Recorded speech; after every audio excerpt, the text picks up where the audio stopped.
Bueno, Daniel Castillo Hidalgo es una persona a quien yo tengo el gusto de conocer de hace un tiempo, bastante interesante dentro de lo que fue el surgimiento del campo de las ciudades portuarias, que también, bueno, hemos participado de cómo fue creciendo a través de compartir el programa de gobernanza Puertos del Atlántico, que en esto fue señero también en esta política de armar redes de investigadores. Él es profesor ayudante, doctor de Historia Económica y Social en la Universidad de Las Palmas de Gran Canaria. Es decir, que él está en ese bellísimo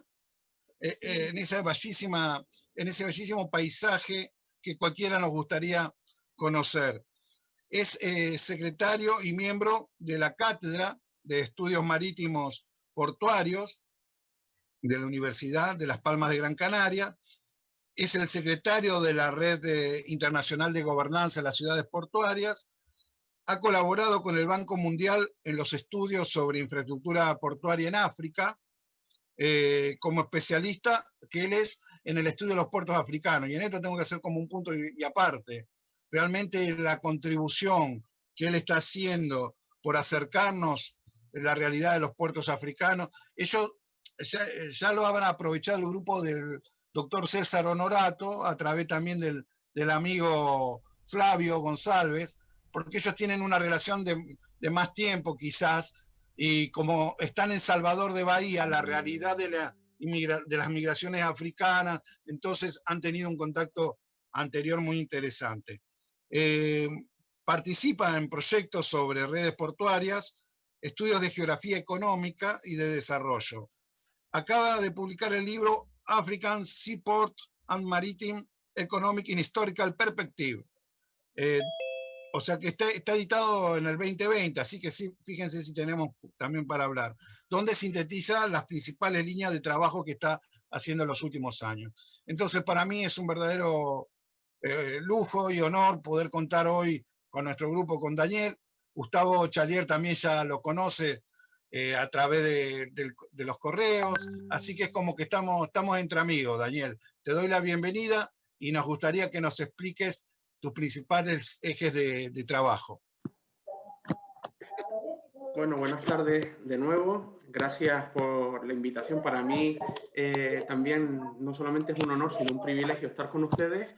Y además, como acaba de señalar Fabiana, siendo un poco la primera actividad ya, o sea, el primer encuentro más o menos formal, y entonces pues participar de este inicio que realmente es una continuación del trabajo que ustedes están desarrollando, me parece algo extraordinario, ¿no? Estaba señalando a algún compañero si lo vio. Efectivamente tenemos el libro por acá, es la única copia que tengo porque las otras se han ido dispersando por ahí. Casualmente la tenía aquí en casa, y es cierto que estamos muy contentos con este trabajo porque efectivamente engloba los trabajos que hemos realizado en los últimos años, fundamentalmente en torno al estudio de redes portuarias en el largo plazo. En mi caso, el periodo cronológico en el que trabajo es la etapa contemporánea, es decir, todo, digamos, las oleadas de globalización realmente desde mediados del siglo XIX hasta el presente. Desde el punto de vista de lo que sería ya estudio a nivel más local, desde el punto de vista de lo que es la ciudad portuaria en sí misma, también me he interesado fundamentalmente por la organización del trabajo portuario.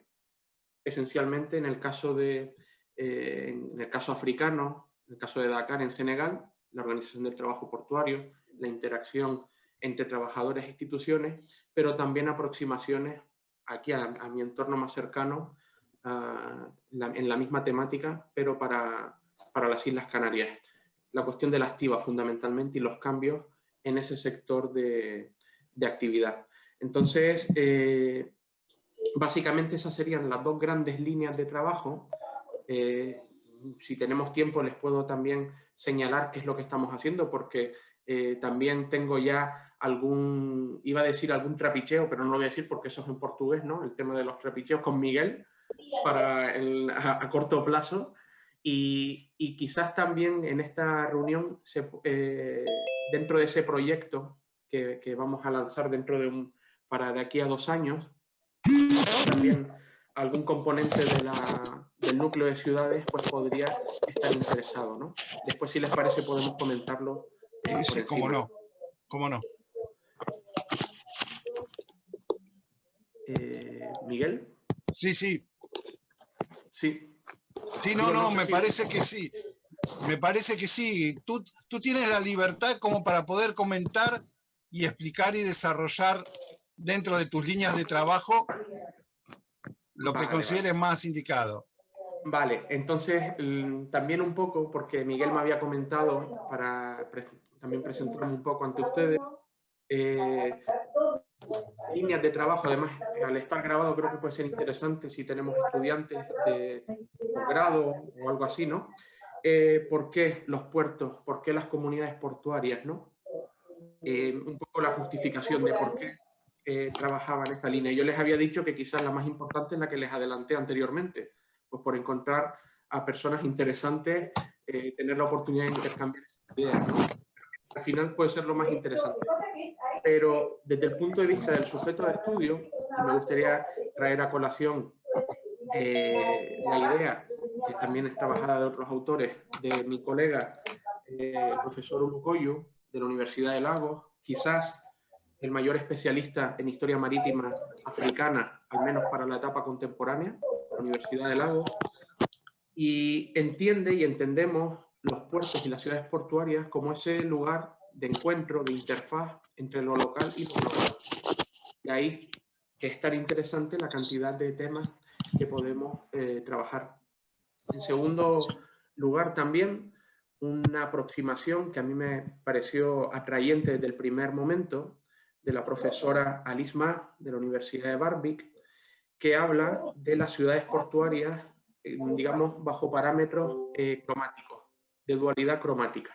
Hablaba de los azules y de los negros como color. El color azul representando el horizonte, el comercio, intercambio de ideas, intercambio de personas, elementos positivos, podemos decir, y el color negro desde el punto de vista de la marginalidad que puede haber también desde el punto de vista social en los puertos, de la cuestión de la criminalidad, de la contaminación, también de la esclavitud, desde el punto de vista de sus consecuencias desastrosas, ¿no? El tercer elemento que también me empujó a adentrarme en esta cuestión, la multitud de aproximaciones y sujetos de estudio que tenemos por delante. Trabajo, empresas portuarias, funciones de los puertos, morfología, geografía portuaria, cultura, y uno de los últimos elementos que hemos ido trabajando, y participé y estuvo en una ciudad fantástica del norte de Francia, en Saint-Malo, la cuestión del patrimonio, tanto material como inmaterial. Participé, como les digo, en una reunión que hubo en 2018, un encuentro sobre patrimonio material e inmaterial en las ciudades portuarias, y realmente en línea en lo que proponía Miguel con respecto a las potencialidades del patrimonio material e inmaterial marítimo portuario, pues para fortalecer, aparte de la propia estructura social local, también siendo canalizadores de actividad económica sustentable o sostenible en el largo plazo. Es decir, ese potencial, esa potencialidad, ¿no? Desde ese punto de vista, también me gustaría compartir con ustedes y también establecer un puente, en este caso un puente atlántico desde las Islas Canarias hasta la Argentina y también hacia Francia y a otros compañeros que no sé si están también en otros continentes en general, compartiendo diferentes usos horarios. Un viernes, cuidado, la cuestión de los grandes cambios vinculados a lo que podríamos decir la gran revolución, si ustedes quieren, neoliberal de finales del siglo XX y su impacto en los puertos. El ejemplo es el contenedor. Aparece el contenedor y la actividad portuaria se marcha, desaparece digamos, en buena medida, ¿no? de la visión de la población. Ese interfaz ciudad-puerto se separa, se aleja, se crean nuevos puertos, nuevas zonas portuarias, se cierran incluso los puertos, se amurallan. Y entonces hay un aspecto también que a mí me parece interesante, sugerente, que igual ustedes también en vuestras ciudades lo habéis o lo están incluso viviendo en la actualidad, que es el tema de cómo cuando las infraestructuras portuarias desaparecen, los espacios destinados a las operativas portuarias, qué es lo que sucede con todo lo que es el entorno de la interfaz puerto-ciudad y lo que es la gentrificación de esos entornos, los cambios en lo que se supone que eran antiguos barrios marginales y se convierten en lugares de residencia con un valor, digamos, inmobiliario altísimo, y en torno a todo eso hay un proceso también de reconfiguración urbana del paisaje urbano, en donde en muchas ocasiones, y en Gran Canaria lo hemos vivido y en otros lugares también hay ejemplos, desaparece o se destruye el patrimonio material vinculado al puerto.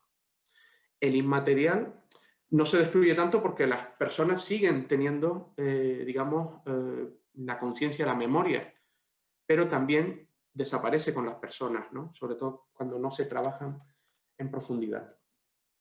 Hay otro elemento que me gustaría compartir muy rápidamente con ustedes. Señalar también que en ese proceso, de alguna forma, de desaparición, de destrucción de esos patrimonios fundamentalmente materiales, pero también inmateriales, se van diluyendo, alternativamente emergen movimientos ciudadanos, académicos, que tratan de poner en valor esas cuestiones.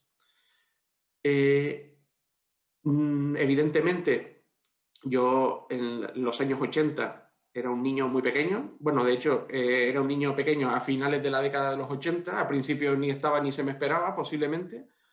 Pero la historiografía, los estudios que se han desarrollado en este respecto, sobre todo ya a partir de los años 90, comienza un trabajo y se observa a nivel internacional, ¿no?, de revalorización de esos espacios, vinculándolos a la actividad previa. Es decir, no se trata solamente de una operación inmobiliaria, por ejemplo.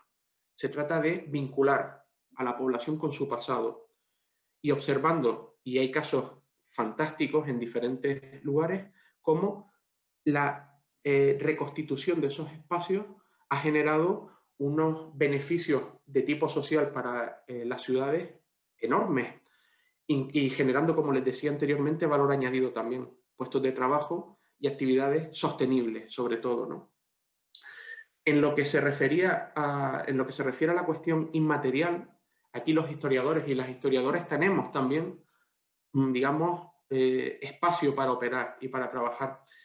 Yo muchas veces con mis estudiantes, aunque mayoritariamente doy clases para futuros economistas, pero también trabajo con futuros historiadores e historiadoras, y en ocasiones les tengo que justificar para qué estamos trabajando y para qué sirve la profesión del historiador y la historiadora, ¿no? Y les pongo también un ejemplo interesante que quizás conozcan. El profesor Thierry Sousseau, de la Universidad de Poitiers, yo creo que le conocen seguramente, del ámbito del Grupo de Historia Marítimo francés, colabora con geólogos y especialistas en ciencias del mar para detectar, a través del análisis, por ejemplo, de las fuentes históricas en los archivos, él es especialista en la etapa moderna, puntos débiles en el litoral, en donde actualmente se han desarrollado pues, asentamientos de población, carreteras, infraestructuras, y que históricamente han sido golpeados pues, por, digamos, eventos meteorológicos adversos. Y no ha sido una vez, ha sido una cuestión recurrente. Trabaja el historiador, en este caso el equipo del profesor Sousseau, con geólogos, observando, digamos, cuál es la huella de la historia en ese litoral marítimo. Y ahí lo que tenemos, aparte, evidentemente, el patrimonio documental, que es material, pero también otros elementos de carácter inmaterial, las costumbres, las tradiciones. Les voy a poner otro ejemplo que me gusta más todavía por cercanía. La ciudad portuaria de Rufisque, en Senegal. Hasta los años 30 del siglo XX fue quizás el principal lugar de exportación, sin el quizás, ya se los adelanto, el principal lugar de exportación de cacahuetes, que era la principal commodity de la región, pasaba, se exportaba por ese lugar. Ese puerto era un desastre desde el punto de vista, digamos, de las condiciones medioambientales. tenía que estar mucho tiempo parado a lo largo del año por las corrientes, por los vientos, etc. En los años 30 se produce un proceso de concentración extraordinario hacia la ciudad de Dakar y ese puerto literalmente desaparece, no hay actividad. Tampoco tenía condiciones desde el punto de vista técnico para grandes vapores, ni mucho menos. Hoy en día, si ustedes se meten, les pondré el nombre, se lo voy a escribir por acá, por si no. Rufís, que lo tienen ahí en el chat, por si ustedes buscan alguna imagen, si no la conocían. Es una ciudad que está a punto de ser engullida por el mar. Al menos todo lo que es el frente marítimo, que es donde está el patrimonio material extraordinario. Ya no quedan los antiguos pantalanes de madera, es decir, no queda prácticamente nada. Pues el gobierno, en coordinación con donantes internacionales, pensó que era bueno construir diques para tratar de proteger la ciudad y la población, que vive muchísima población vulnerable además en ese lugar. Destruyeron un cementerio, que se montó un escándalo porque había que construir un dique, y los pescadores que estaban operando allí decían que aquel dique, aquello era un desastre, porque cuando venían determinados vientos y determinadas, en fin, condicionantes medioambientales, se inundaba igualmente la ciudad. Efectivamente, se desembolsaron millones de dólares en ese trabajo, se hicieron unos diques muy bonitos y las inundaciones son permanentes. La comunidad, ¿qué fue lo que hizo? Construyeron diques que se organizaron para hacerlos con arena y con neumáticos. Y allí donde hicieron los diques de arena y neumáticos, el impacto de los flows, de las inundaciones, fue menor, porque nadie se había ocupado de escuchar a los pescadores y a la gente que llevaban viviendo allí 80 años, ¿no? Es un ejemplo que quizás pueda parecer, en fin, porque evidentemente los ingenieros que desarrollan esa actividad son conocedores de todo lo que es la cuestión marítima, los vientos y todo este tipo de elementos. Pero también la experiencia de aquellas personas que habían vivido toda la vida y que se dedicaban a la actividad pesquera, a la actividad marítima, también podían aportar su experiencia en esas decisiones tan importantes para la comunidad, ¿no? Se lo quería poner como dos ejemplos, digamos, de alguna forma de cómo podía haber esa colaboración, ¿no? Que yo creo que el ejemplo, la cuestión del cambio climático y el impacto en las ciudades marítimo-portuarias, ahí tenemos un tema importantísimo para los próximos años de forma clarísima. En economía es lo que están trabajando ahora mismo muchos expertos en la cuestión. Y nosotros, la gente que trabajamos en los papeles viejos, estaría bien, pues también, efectivamente, decir, aquí tenemos registros históricos. ¿Y qué es lo que ha sucedido en determinados lugares cuando se va a realizar una operativa, se va a ampliar un puerto o cualquier tipo de cuestión, ¿no? He consumido muchísimo tiempo. Tengo algunas cuestiones aquí sobre las líneas actuales de trabajo, por si ustedes quieren que se las diga, y si les aburro mucho, paso la palabra a Miguel, que tiene cosas más interesantes que decir que yo, seguramente. No, para nada, te estamos escuchando muy atentamente, más teniendo en cuenta que tanto el EcoSud como el PICT, que es un proyecto de investigación que financia la Agencia de Ciencia acá en la Argentina, nosotros estudiamos tres aspectos que vos has mencionado en tu exposición. Estudiamos la relación ciudad-puerto, pero también la parte patrimonial y su influencia en el desarrollo sustentable. Entonces, de alguna manera, lo que tú nos has comentado y los ejemplos, a nosotros también nos sirve mucho. Por ahí no lo estamos justamente por proximidad viéndolo, pero los que vivimos sobre el río Paraná y vemos lo que son los problemas que hay cuando el río se va secando por falta de agua, que son problemas, es un río que tiene una historia milenaria y que también se podrían estudiar los ciclos a través de los cuales las bajantes producen las cuestiones que también después afectan directamente a la salud de la población, con incendios y otros. Así que me parece muy, muy importante lo que tú has dicho y me gustaría, ya que estamos, para que también un poco puedas esbozar tus investigaciones actuales, que nos ilustres, porque no todos por ahí lo conocemos, ¿cuál es el hinterland de las Gran Canarias y por qué África? ¿Por qué tus estudios sobre África y se han venido a cubrir un vacío con qué producción te encontraste cuando quisiste estudiar el puerto de Dakar, cómo andan los países africanos en materia de este tipo de estudios. No sé si eso nos puede dar pie para conversar un poquito más. Estupendo. Bueno, el Interland, en este caso de la isla de Gran Canaria, es Gran Canaria entera. Es más, tiene un Interland que traspasa el Océano Atlántico y se marcha a las islas aledañas, sobre todo de Fuerteventura y de Lanzarote, que son las islas más cercanas, digamos, pegadas hacia el continente africano. Porque luego la otra isla mayor del archipiélago de las Canarias es Tenerife, que tiene un puerto principal también, ¿no? Es decir, que ahí hablaríamos de dos grandes puertos centrales, el puerto de Santa Cruz de Tenerife y el puerto de Las Palmas, cuyos Interland respectivamente podríamos decir que son prácticamente cada una de sus dos provincias. Digamos que el archipiélago está dividido en dos y es esa cuestión.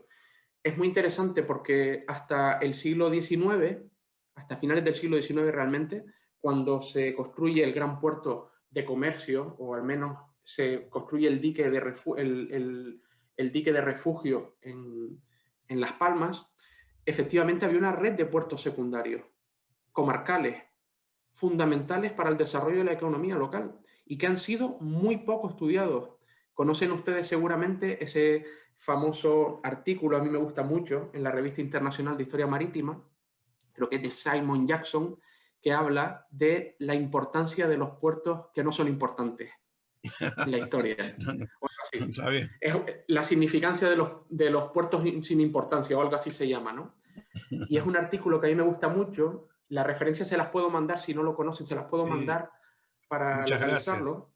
Y si no, pues ya lo pueden ustedes, también lo tienen por ahí. Yo siempre es un artículo que me gusta mucho recomendar, sobre todo cuando hay algunos, por ejemplo, estudiantes de posgrado que me dicen, bueno, quiero estudiar el puerto de un pueblo de no sé dónde, de aquí de la ciudad de la isla de Gran Canaria. Y yo le digo, léete primero el artículo, porque si no es una...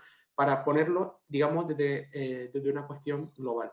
Me decías también lo del tema de... África. ¿Por qué tu interés por África? ¿Cuál era la proximidad de tu ciudad con el continente africano, que para nosotros es tan lejano?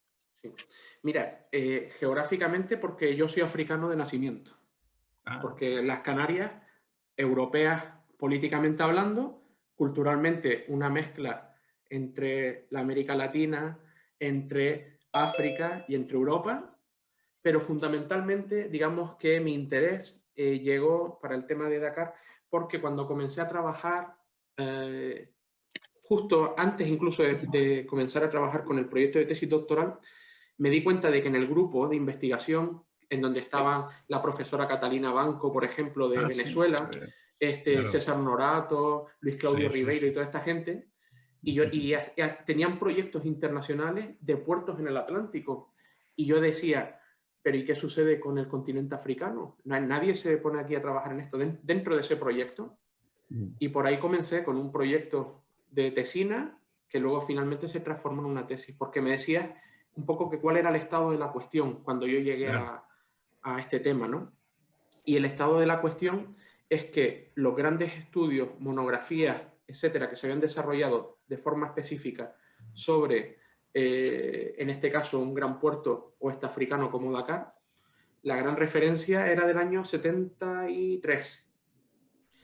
Luego ahí había algunas monografías, como por ejemplo una de Jack Sharpie del año 2007, pero que era una historia de la ciudad en general, sin atender a cuestiones específicas. Luego, efectivamente, había muchísimos artículos de elementos específicos, etc. En la Universidad de Cheikh Anta Diop, la gran universidad pública, una de las universidades más importantes de África Occidental, se realizan abundantes trabajos, tesinas, etcétera, sobre diferentes elementos vinculados al puerto y a la ciudad.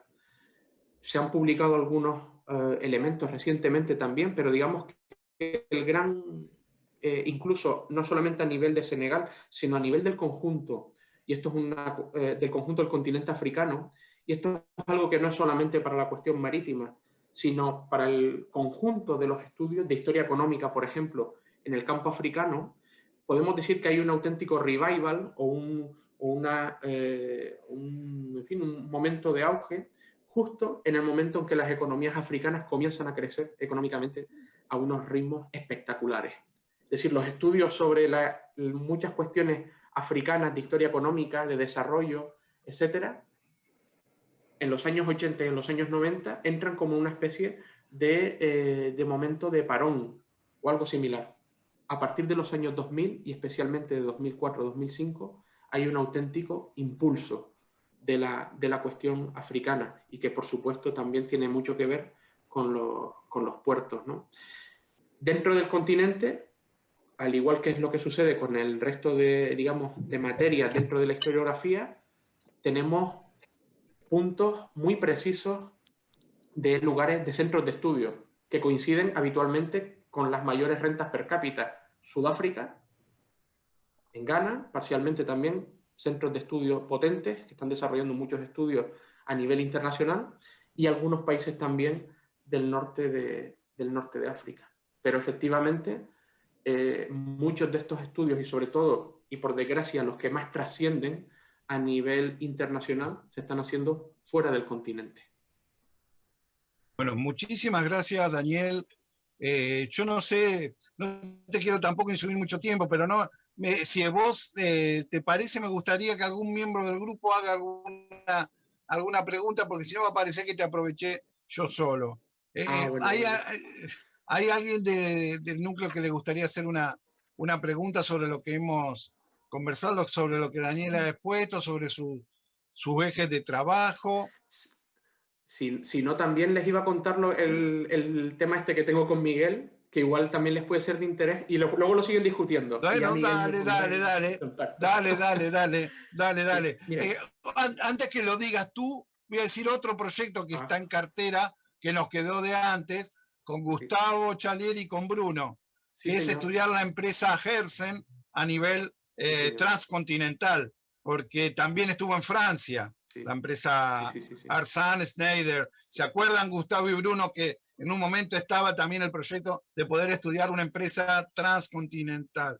Sí, Ese es un tema que quedó, ¿no? Y hacer un coloquio internacional sobre Ersan. Claro. Estupendo. Pero bueno, hay que ver si conseguimos el financiamiento. Pero bueno, Daniel está trabajando ahora sobre algo más firme. A ver cómo es esto. Cuenta. Bueno, hay diferentes cuestiones, pero voy a contar lo que le interesa a Miguel, que es el asunto que tenemos entre manos, porque hay otras cuestiones, pero esta es la capital, ¿no? Esta es la importante.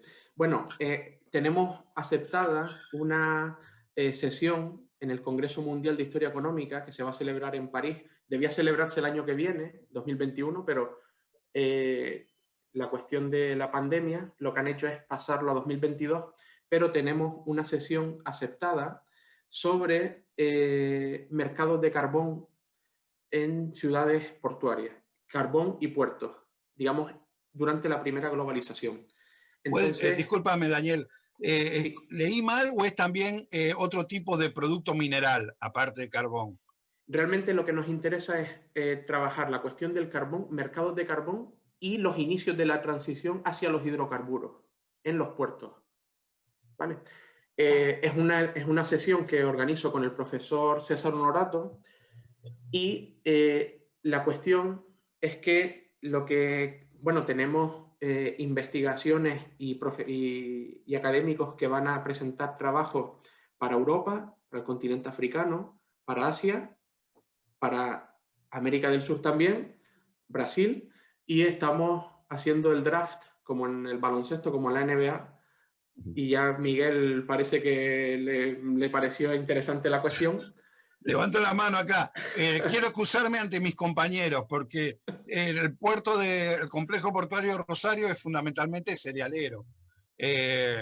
Lo que exporta son divisas verdes, commodities también, pero relacionadas con la producción. Pero no quita que en nuestro mapa el tema del carbón, y más en el periodo que ustedes están analizando, la primera globalización, hay trabajos individuales que es cuestión de ponernos de acuerdo acá con los distintos integrantes, como para ver cada uno en su puerto en ese momento histórico el tratamiento del carbón. Así que bueno, me alegro que lo haya hecho público, pero me quiero excusar porque yo no represento un puerto del carbón propiamente dicho. No te preocupes, Miguel, va a quedar aquí entre nosotros, aunque está grabado, ¿eh? Consta en acta. Pero lo que me refiero es que lo interesante será ofrecer incluso, porque claro, toda esta historia, lo que vamos a hacer es preparar una monografía que queremos tener terminada para 2022. De hecho, la idea es que como se retrasó el Congreso, el propio Congreso nos sirva para presentar el libro y los capítulos terminados. Entonces, también teníamos en cuenta que, por ejemplo, pudiese haber problemas de financiación para viajar, etcétera. Eso era lo de menos. Lo importante es el libro. Entonces, como no vamos a plantear, por ejemplo, 3 estudios para Brasil o 3 estudios para, en fin, cualquier otro país, para Francia, etcétera, lo que sí podría ser interesante es preparar un estudio colectivo de 2 o 3 colegas, porque ya saben ustedes que la editorial a lo mejor se nos pone un poco, en fin, si son 4 o 5 autores, pero sería hacer en esa línea y preparar a lo mejor un capítulo específico sobre el carbón en la Argentina o en el Cono Sur en general. Podría estar muy bien.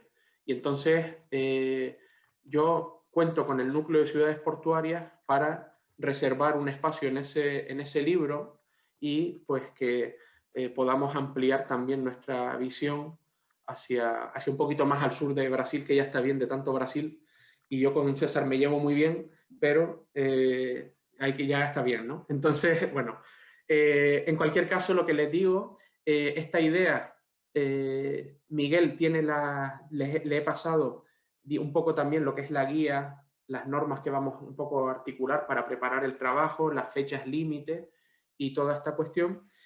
Y si alguno de los compañeros o compañeras que están aquí ahora mismo o bien que forman parte de la red, pues se pueden sumar al proyecto, pues absolutamente bienvenidos, ¿no? Para sumar en esta línea. Y de ese tema, pues yo no tengo más que señalar. Bueno, muchísimas gracias. O sea que fue una exposición con invitación, que también es un desafío, ¿no? Porque nosotros estamos ejecutando 2 proyectos bastante, si se quiere, ambiciosos, pero bueno, son a 3 a 5 años. Y yo pienso que tenemos un equipo que está trabajando bien en conjunto y que sí, es cuestión de que después los conversemos entre nosotros, Estupendo. quizás en otra reunión para que no se nos vaya Vale. este seminario, pero quédate tranquilo que Argentina va a estar presente y yo pienso que si de Francia ya debes tener, pero Sí, por ahí sí, quizás sí. de Bretaña, no sé si tenés específicamente Está, de Bretaña. hombre, está por ahí uno que posiblemente ustedes conozcan, Bruno Marnot. No, Bruno Rouno, Bruno Marnot. No, Es no. otro Bruno. Pero bueno, en cualquier caso, como les digo,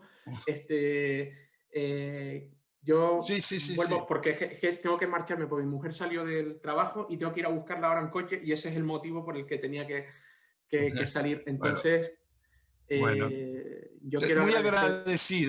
Muy agradecido y después los miembros que quieran comunicarse contigo, si te parece bien, le puedo pasar tu email para continuar la... De hecho, lo voy a poner aquí ya directamente y antes de salir Muy lo dejo bien. ahí como un recuerdo.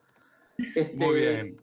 Yo quiero... Has inaugurado nuestro seminario de puertos y de patrimonio y desarrollo sustentable, que aspiramos que continúe el año próximo y que siga quizás como seminario permanente. Así que Estupendo, eso pues... que conste en acta, la participación inaugural. Muy bien, muy bien. Yo Bueno. simplemente para despedirme y un poco, en fin, cerrar mi intervención, quiero agradecer a Miguel su predisposición, su gentileza para poder estar aquí con ustedes y espero que no sea la última vez, ni mucho menos, que nos veamos en el núcleo de ciudades portuarias, de momento de manera online, pero por supuesto dentro de poco espero pues, poder vernos y darnos la mano y esas cosas que hacíamos antes, no hace tanto tiempo, ¿no? Así es. Así es. Va a ser un verdadero gusto poder hacerlo. Muchísimas gracias, Daniel, Muchas gracias. entonces. Y si están interesados, tienen el libro por aquí, ya se lo pasaré una copia o lo que sea. Vale. Sí, sí. Hay que aprovechar para el marketing. Pero por supuesto, y para eso estamos. Aparte a nosotros nos interesa por sobre todas las cosas, así que bueno, muy bien. Pues nada, muy bueno, amable, entonces gracias. continuamos, no, por favor, continuamos con la reunión entonces. Venga, hasta luego, gracias. Hasta luego. Hasta luego. Adiós. Bien.